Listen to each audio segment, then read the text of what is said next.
purpose is to allow people to stop and wonder.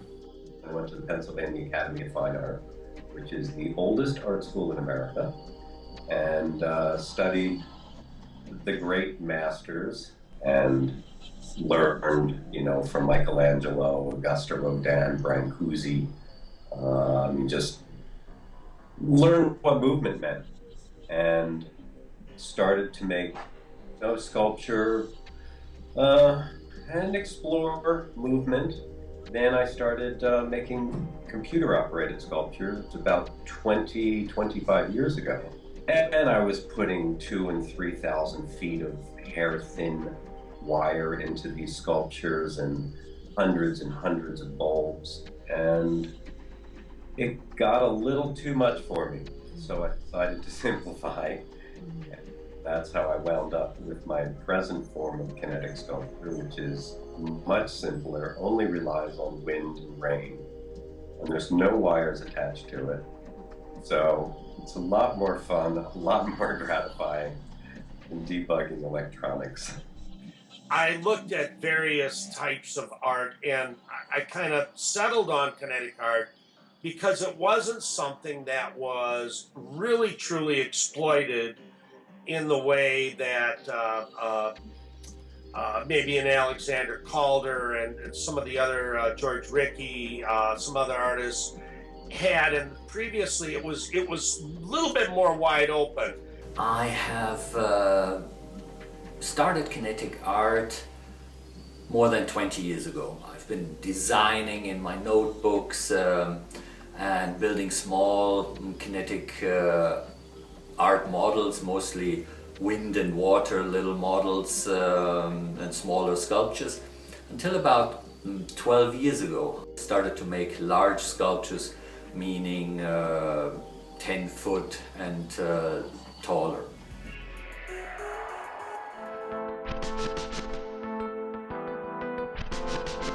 The climate is perfect, to go walk around. There's always a breeze.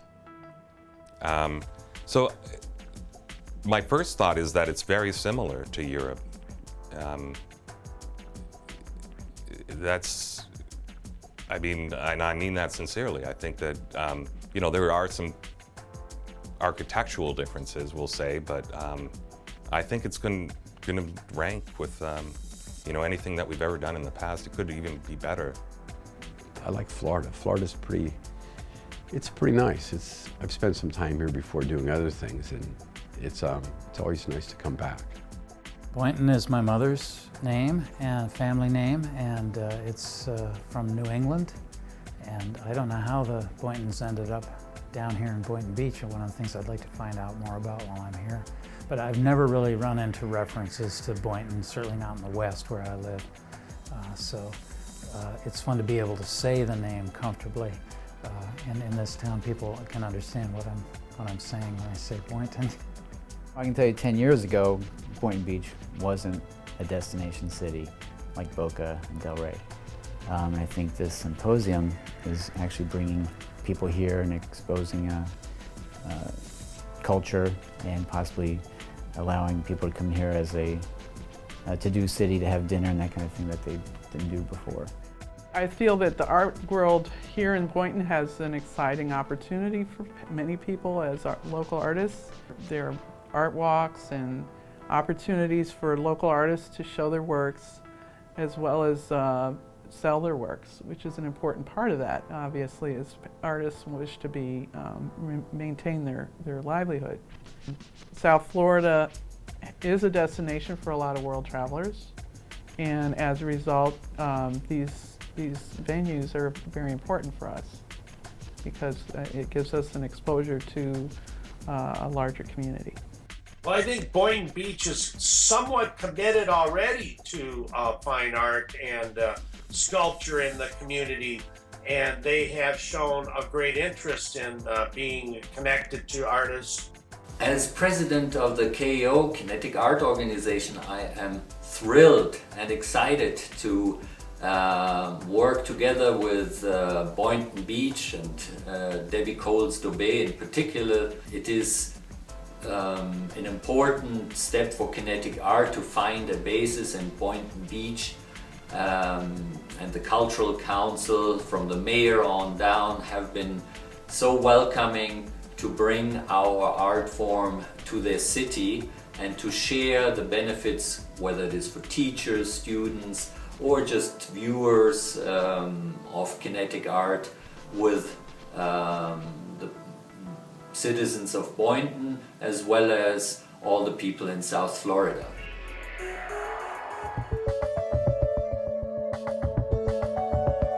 I know some of the people that are involved in it, and you know, it seemed like a good venue, and it's unique. I mean, I'd never heard of a symposium specifically for kinetic art, and since that's principally what I do, it just seemed like a logical thing to do.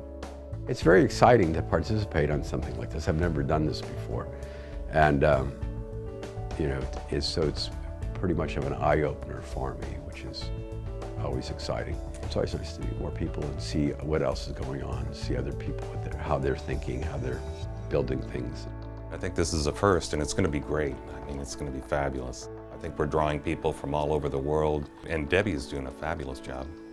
Thanks. I mean, pulling it all together, it's amazing. I've seen very few references to kinetic art as a collective show in the country, really in my life, and I've always been a kinetic artist.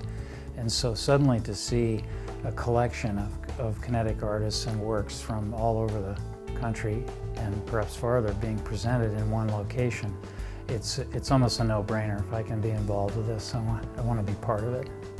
I've always had my studio here since then, and I've watched it grow. So I thought it was a logical progression for me to be part of this, since I started doing kinetic art about 3 years ago. I actually am a member of a nonprofit, Living Arts Meta Programs, or LAMP Inc., and we have been invited to a variety of programs through the community. We were invited to an art walk symposium or art exhibit, and where we were demonstrating some of our programs which work in communities to teach sustainable lifestyle practices. And at that point I met Debbie, and she mentioned this beautiful opportunity to us. So I submitted a piece, really very much part of what I said was a piece that came from my own spiritual practice. It looked very exciting, and I looked into it a little more, and it just looked like a great thing to be involved with. And it looked professional. It seemed that the word international, of course, got my attention. And the fact that you were not accepting too many artists, I thought, oh, I got to try out for this one, see if I can get in here. So, I mean, it just looked like a great experience, a great thing to do. I've never been to a kinetic art symposium before, and wanted to be involved. Well, it was a natural fit. I do kinetic art of all kinds. I do spinning pieces, swaying pieces, hanging mobiles. Plus, I'm very fond of the South Florida area, and particularly Boynton Beach. And I have a long relationship with some of the people down there, and I want to participate and contribute any which way I can.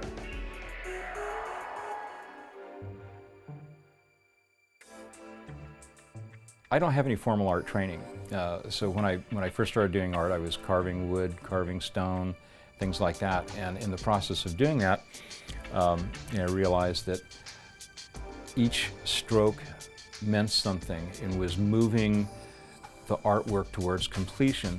And I started having this vague vision or fantasy that perhaps I could make a sculpture that was nothing but the strokes. And then that sort of, I realized that I couldn't do that, but it evolved into something, okay, well, make a static object and so it can change and move around and it has parts that interact, something like that. So it just developed over a long period of time, and I actually wasn't aware that there were other artists besides Calder that were doing anything like kinetic work. So I developed it quite on my own up to a point. One of the first kinetic pieces that I did had more to do with chaotic motion. It was like a hyperpendulum, if you will, so that once you started it in motion, it did chaotic, erratic, kind of unexpected things. So quite a bit different than Calder's. So I just made them with my plasma cutter, put things together, balanced it as best I could, and then I discovered SolidWorks, which is a CAD program specifically for engineering, and it does a lot of the important lifting for me, if you will. I can input the various weights of the material, thicknesses. It tells me where the center of gravity is. It gives me a lot of the mathematical computations that I need to accomplish my goal. Everything I do is wind-driven kinetic, so I don't have electronics or water to deal with, pumps or anything like that. So the things that I deal with are I have gravity, weight, and trying to keep friction as low as possible. I went to the Kansas City Art Institute in whatever it was, '69, and they had no traditional sculpture department. There was not a figure modeling class, which was fine, they stressed making work outdoors. So I'm in Kansas City, Missouri, and working on stuff outdoors was like you'd make something inside on a table and you take it outside, and all of a sudden it looked really big inside, but outside it doesn't look like much at all. So this whole idea of scale became very important. And I guess the reason I started making kinetic sculpture was because I wanted to make things that went outside because I enjoyed being outside. And I felt that if you had something in the distance and you wanted to see it, if it moved, it would make it more visible or more attractive. And so with, that's sort of the initial idea. Things developed, and then once you start making things move, then all of a sudden you open up a whole list of like, how do they move, why do they move, why do you even want them to move, and you learn different balancing engineering things that are more practically taught as opposed to textbook sort of knowledge gathering. You have things break, and you learn why they break, and then you don't do that again, or you figure out how to make it so it doesn't break. So it's a whole learning curve that just goes on and on. I started making kinetic art in graduate school. I wanted to make art that moved. I wanted to make art that moved without being plugged into a wall. So I wanted to make things that were working off of wind or off the sun or, hand activated. So there's a transfer of energy. I was making pictures that used fire, like alcohol and water, and they were very fluid and moved. And slowly but surely I started making flyers like the one here at City Hall, and started to refine that. I got a contract with Cirque du Soleil, and I made a ton of kinetic sculptures that moved like that, bronze tabletop kinetic sculptures, and the LeBaron out there is an example of one of those. And I guess the inspiration would be people like Alice Aycock and Dennis Oppenheim, who visited. Dennis came to my undergraduate school and did an artist workshop, and I was very lucky because it was a small faculty, and so I had basically Dennis Oppenheim for an afternoon, one-on-one, to talk about sculpture and stuff, so it was pretty cool. And they encouraged me, Alice Aycock encouraged me in Detroit, when you get out of grad school, come to New York. So I live in Jersey today and have a studio, and I've been there for 25 years.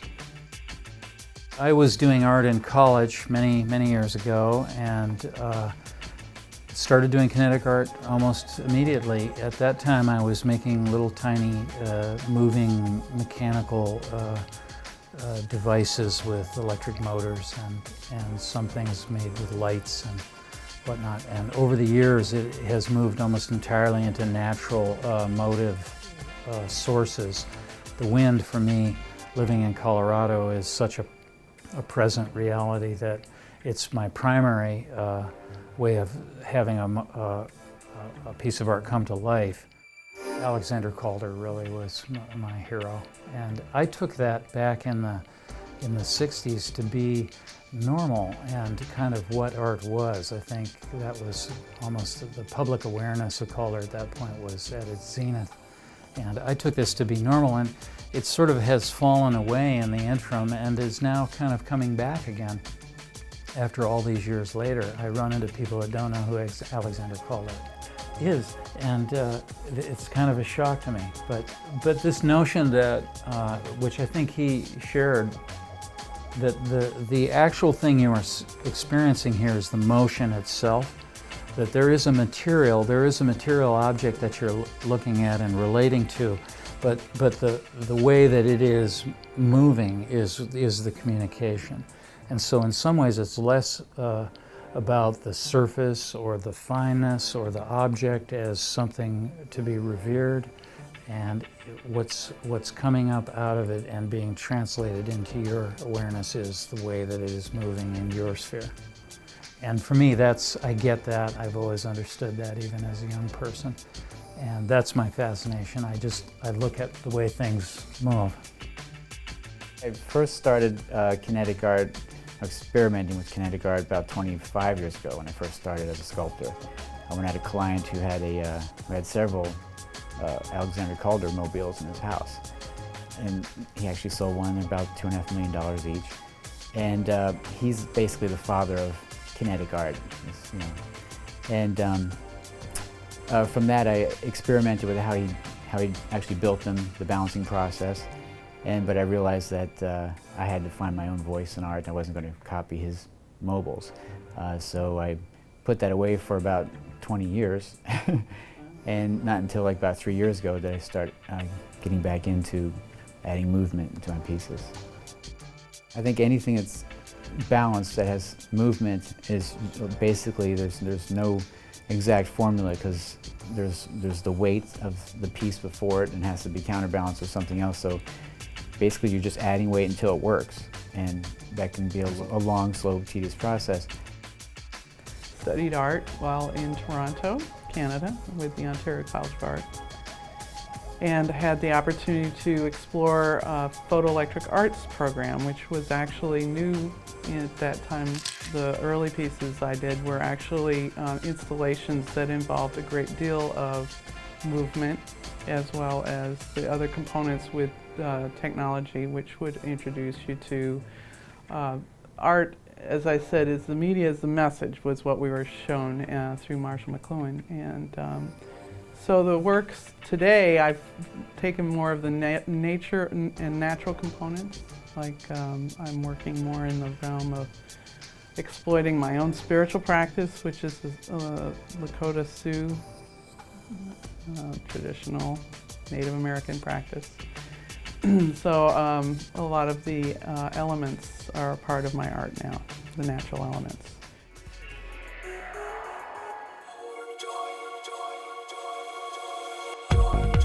Everything I do is wind-driven kinetic, so I don't have electronics or water to deal with, pumps or anything like that. So the things that I deal with are I have gravity, weight, and trying to keep friction as low as possible. Wind activates my work. It takes about 3 to 5 miles an hour typically to make my things move, and I've had a couple large pieces that have been through hurricanes and survived. They're two somewhat different pieces, and they do different things. They have different sort of intentions, and I hope they find them interesting and intriguing. The one, Tattle 2, with the mirrors on it, I think is a really exciting piece in the sense that it reflects sunlight, and it sort of shows the change in the position of the Earth in relationship to the sun as it reflects sunlight across the landscape, which today I think is functioning quite well because there is sunlight. And we went by earlier, and it was circling close to the ground, which is sort of what it does in the morning. And then as the day progresses, it'll sort of go up, raise itself higher. So it's almost like a laser level in the sense that when the sun goes across, it sort of draws a line that kind of goes in and out between buildings and trees. And it has kind of a long reach across to the apartment buildings across the street or across the tracks. But I think it could be visible from that site. The other one, Manola's out by the City Hall. That was really one of those, for me, one of the investigations in just making something that moves and does a different movement. The red discs on the one end spin in opposite direction, and there's like 3 elements on that arm that move, and they're different, each do a different sort of movement. And they take different amounts of wind to make them move. So I think that'll be interesting because it won't be acting the same all the time. The solar butterfly is, it's not the first solar sculpture that I built. And I was sort of searching for projects, and I was with a gallery in Massachusetts, and you know, one afternoon, I guess we were just chatting, and I, you know, sort of somehow or another it came out, it blurted out, you know, build a butterfly, and I was just like, yeah, that would be cool. The piece is anchored to a rock, and inside is a very slow turning motor. There are 4 solar modules that are also anchored to another rock remotely, and it sort of creates an installation, and we're hoping to put some plantings around it and kind of make it like a cool little installation with this butterfly that has landed on the rock. And when the sun shines, the wings move up and down, just like a real butterfly. You know, the tone of the paint changes subtly as the wings are moving. And if, you know, a cloud comes by or it gets dark, then the wings just simply stop moving. Cirque de la Lune is Circus of the Moon. I called the series that I did with Cirque du Soleil, Cirque de la Lune. And the LeBaron is out here at City Hall, and he was a whip cracker. And that was, he thought he was the ringmaster, and he thought that he was directing everybody, but none of the performers paid any attention to this guy. You know, so he was basically a clown. So it's inspired by that Cirque character. The flyers are, you know, again, they're inspired by diving people. Some of them have stories attached to them, like Sun and Moon, where, you know, it's the old folktale. I call it an Estonian folktale, but it's a popular old folktale. I'm sure every Eastern European, you know, country here, culture has one, where the sun and the moon, they fall in love, but they never meet. You know, so that's the story of Sun and Moon. I have 2 pieces that I've brought. They're both very large pieces, in excess of 20 feet tall. We've selected very bright colors for these pieces. One is called Tangerine Glider, and it's a almost screaming tangerine color with a bright yellow flower head. This piece is really a cross between vegetable and animal. It's certainly a creature of some kind. It lives in its location. It's almost in a nest. It glides, this particular piece glides horizontally back and forth as if swimming in the wind. It tumbles downwind and then curls around and comes back upstream into the wind again in a very complex air swim kind of motion. The body of the piece it's entirely constructed of steel, but the what I call feathers, they're large wing-like sections with metal feathers that are powder coated and have a transparent element to them.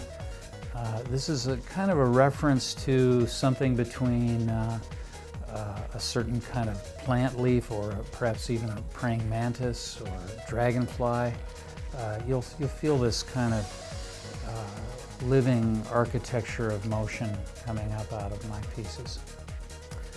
The other piece is called Rising Dancer 3, and it's also tumbling and swimming as a complete object, but its axis of motion has much more vertical play into it, so it rises up above and then tumbles back down in this kind of a motion. This one feels like something that as you approach you would want to kind of keep your eye on it and perhaps not turn your back to it.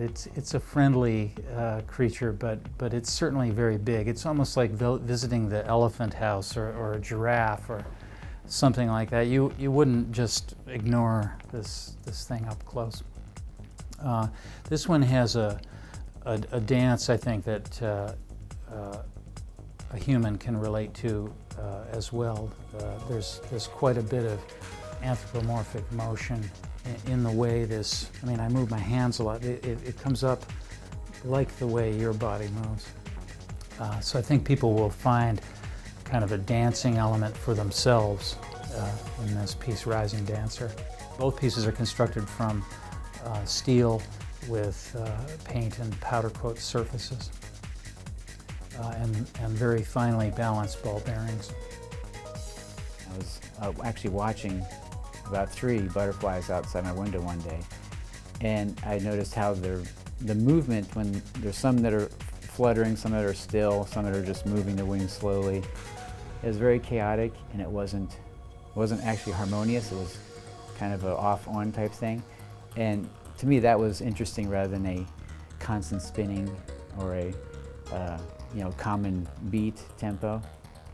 So that attracted me, and I was figuring, how could I duplicate that without getting too complicated and kind of give the butterflies their own sense of life when they would sometimes move and sometimes not. So it involved a lot of experimentation with how the wind would hit the wings and the type of bearings I use and the type of angles I use and the weights and that kind of thing. So even though they look very simple, it became kind of a complicated process until I finally figured it out. The piece is called Mani Iktami. It's the Lakota word for water spider. And in the Lakota tradition, the sacred hoop of life is expressed in the 4 elements: water, earth, air, and fire, which are all a contributant to this piece of work. So I have found that our understanding of the environment is part of what my work is about, how we fit into the world, and how we help sustain for the future, which is part of what this is, a portion of which is educating our children about how to conserve water and how to make use of those sacred resources that we have.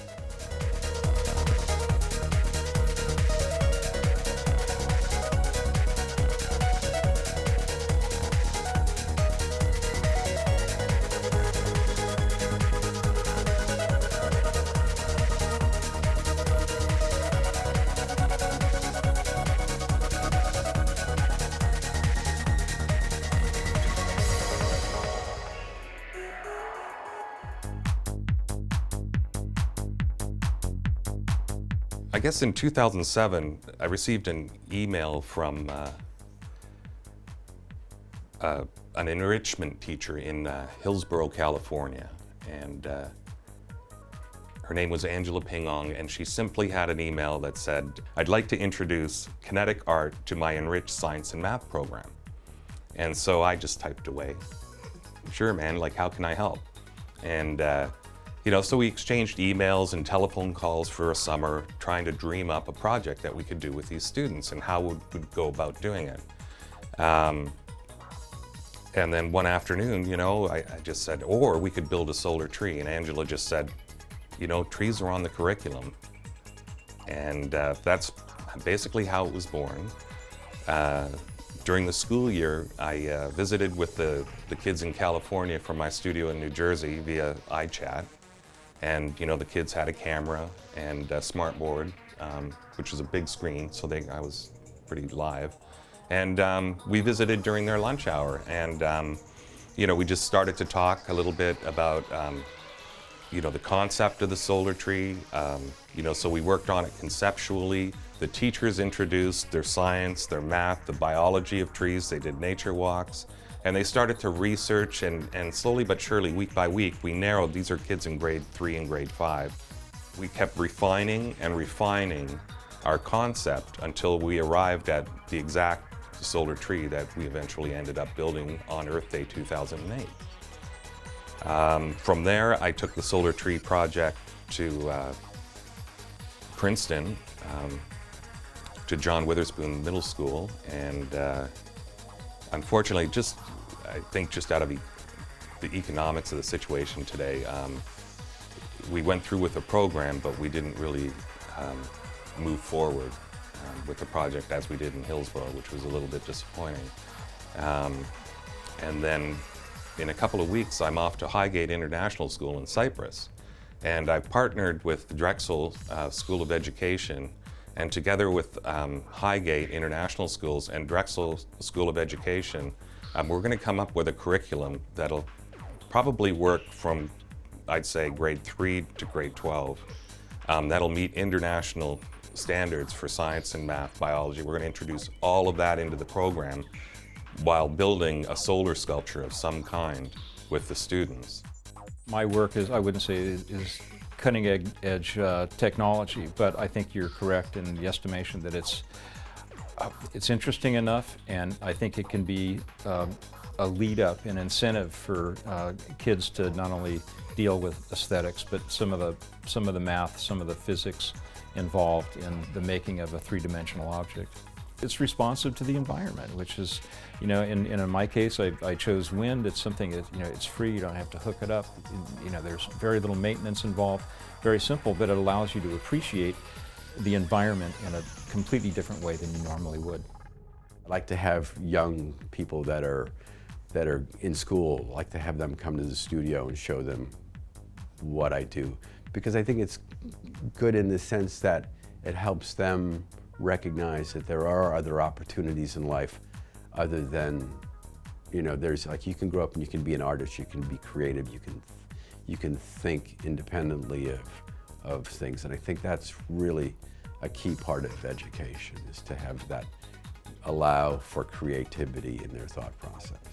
Math is such a good tool, you know, even on an everyday basis. It's sort of, I guess it's not necessarily good for everybody. I mean, obviously some people are going to balk at, you know, adding math as being an everyday necessity, but if you like it, it can be a lot of fun. It can answer a lot of questions quickly. I think what we're seeing in the world around us in general is a level of accomplishment that is jumping up and out of the box that it was born in. And in my case, this has to do with what I'd call organic form, and that, and I have quite a background in architecture as well. But the original kind of Roman worldview had to do with the rectangles and the power of rectangles in terms of subjugating the population and laying out structures for civic improvement. All were based on the rectangle, and what's happening in architecture now is this notion of something as simple as a rectangle being expressive is kind of falling away, and you're seeing vastly more complicated organic structures starting to show up at all points. I think in my work, what it means is we're building machines, but they are becoming more and more like living systems, basically, which on one level is an ultra high technology approach, but it also has to do with kind of jumping to a level of complexity which lets in so much more randomness and things that don't appear to be on the short list of what you need to accomplish this goal. So instead of 4 goals, you have 20. And you start to see this coming back out of the art, that these things are starting to appear to have lifelike characteristics of some kind. And we're able to actually relate to them in that way. They almost make more sense to us as organic living systems. Granted, they're being made by humans, that it's a small copy of a real organic system, but things are moving that way. And I think that's what the technology in the end is about. It's not more powerful boxes, but it's more fluidity and systems that open up and interconnect much more. And I think what you feel from this when you're viewing or participating in this thing is that anything is possible. And that includes you. You must be possible too. This complex structure that you are has a place in this town, that this is what people see. As odd as you think you are, there's a place for you here. And I think in a way that's kind of a door that's being opened. I think anything that's balance that has movement is basically there's no exact formula, because there's the weight of the piece before it and has to be counterbalanced with something else. So basically you're just adding weight until it works, and that can be a long, slow, tedious process. With me, the butterflies, I had to figure out things like the overall space of the wings, how big they can be, which might cause too much spin or too little, and the angle they had to be at, or if they needed to be absolutely on a flat plane or kind of cantilevered opposites. I experimented with everything, and basically it just came down to having a zero balance, so they wouldn't weight to one side and have to fight gravity. So once I got them balanced, which involved how you set the wings, because compared to like a monarch wing structure to a yellow swallowtail, like there's a heavier weight in the front of the wings as opposed to monarch, which is lighter in the, so I really had to learn the anatomy of butterflies, or at least the wing structure and where they're located, and get that balance. And then from there, it was basically trial and error of putting them outside of my, on a windy day in front of my house, and just kind of let them spin and see how they reacted. And I noticed if I tilted the monarchs down, they would occasionally get stuck, because they were kind of top heavy, front heavy. So I had to angle them with a slight angle up to make them balance, so they'd want to move easier. And the swallowtails were just the opposite. So yeah, it's basically trial and error. As artists, we contribute to society as the leading edge of understanding how technologies interface with our world. So in a kinetic art symposium, I think it is a very unique opportunity to give the greater public an understanding of how these new technologies can be utilized, demystify them, so to speak. So now they're a part of everyday life instead of something that we see as some far-off distant future. And I think the need for this is emerging even more daily, as we have seen with recent events. The threat of more storms and systems that climate change bring about, where people are every day encountering how they themselves can take power over their own environment in their own way to contribute to a better future. And it means local use of our own technologies within our own homes, not necessarily reliant on outside parties such as government and energy companies to supply us with what we might need, especially in the case of an emergency. So through the use of these new technologies, we now are able to supply power to our homes, fresh water to ourselves. I mean, there's a lot of different opportunities now that we weren't afforded in the last, say, several decades. So I do think as an artist, we can contribute by showing this in a cultural context as well. Years ago, I ran into this man that works in another business where my studio is, and he was talking about making the surface of this pier in Baltimore Harbor, which is an old railroad pier where they'd push railroad cars out and onload and offload produce or commodities from, in the time when the inner harbor of Baltimore was used as a seaport. But anyway, so there's this pier which is like 26 feet wide and 300 feet long that's just sitting there, basically at one long weed patch. And he and his company wanted to change the surface of this into a wetland that could help filter the water in the inner harbor, which during the summer kind of gets depleted in oxygen, so it's sort of not very healthy for fish or the environment. And the city, Baltimore City, has a mandate of saying they wanted the inner harbor fishable and swimmable by 2020, which is pretty ambitious because it's not a small space. So we talked about this pier, and I said, well, I could make a sculpture that would raise waters to put filters through this wetland.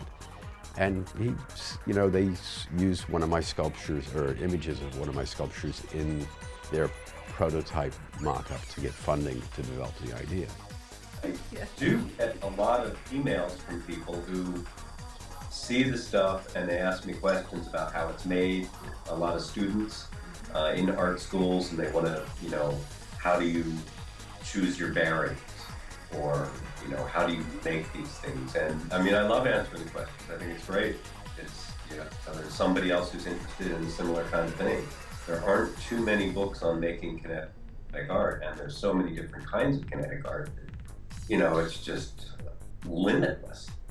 It does require some bit of engineering skill that maybe, painting or static sculpture really doesn't require. I mean, static sculpture basically has to stand up and maybe not perform. These pieces all have to mechanically somehow move and be active. There's engineering that goes into that just isn't always required in other kinds of art. The focus on educational learning, teaching children at the intersection of science, technology, engineering, and art is a unique new focus, much more fun for the children to learn this way. So it's a very unique first time that kinetic art, the educational side, and such an exhibition and symposium in general come together in Boynton Beach.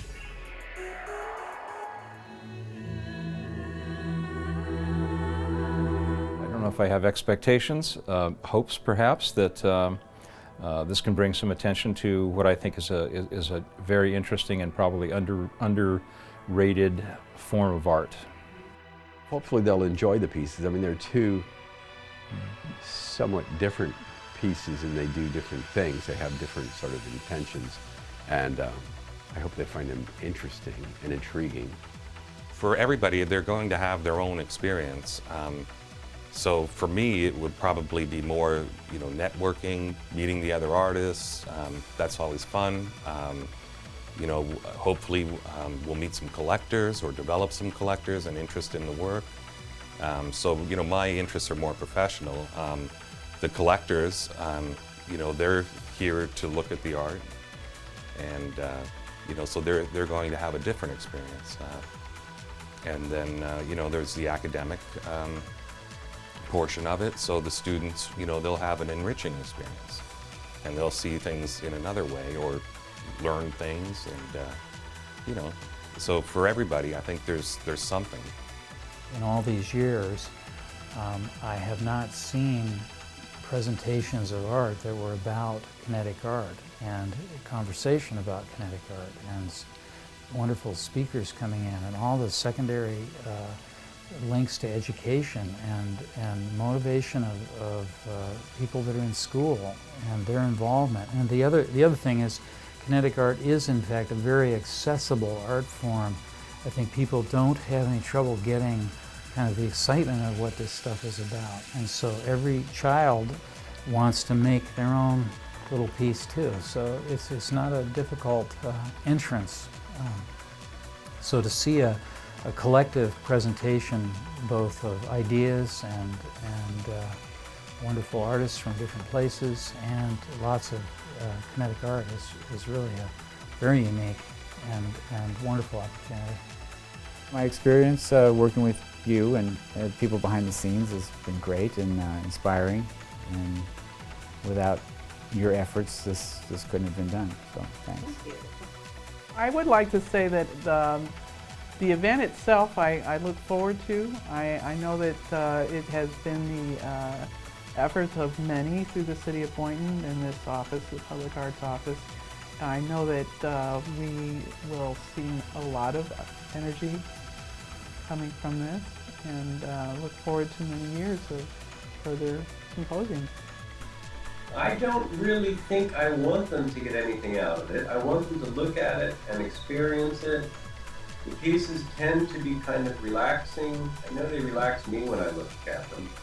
And it just kind of, if it can just set your imagination going. Some people see birds and animals, and some pieces they see people in.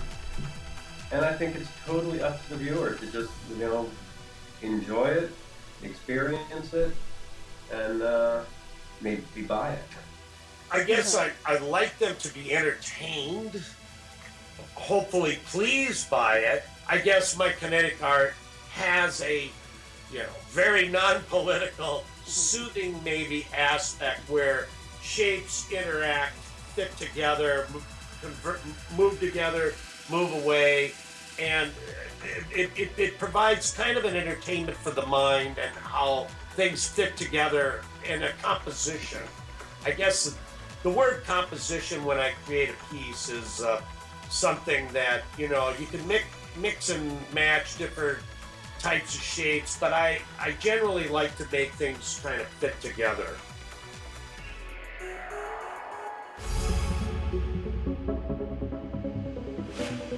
It's a relatively new field, and I think it's got endless possibilities, and especially with the technology, with computers and all kinds of proximity activated switches. I mean, just things could go anywhere. So I think we got a good future. Well, I think it's promising. I believe that there's going to be a strong demand for a variety of different kinds of kinetic art in the future. To me, kinetic art is really the future of sculptural art, since it now interacts with the viewer, it changes according to the viewer, and in our very electronic and interactive and electronic interactive age, I feel that the sculptural arts go into the same direction, and that is interactive, changing, moving, dynamic art instead of static, old 3D sculptures.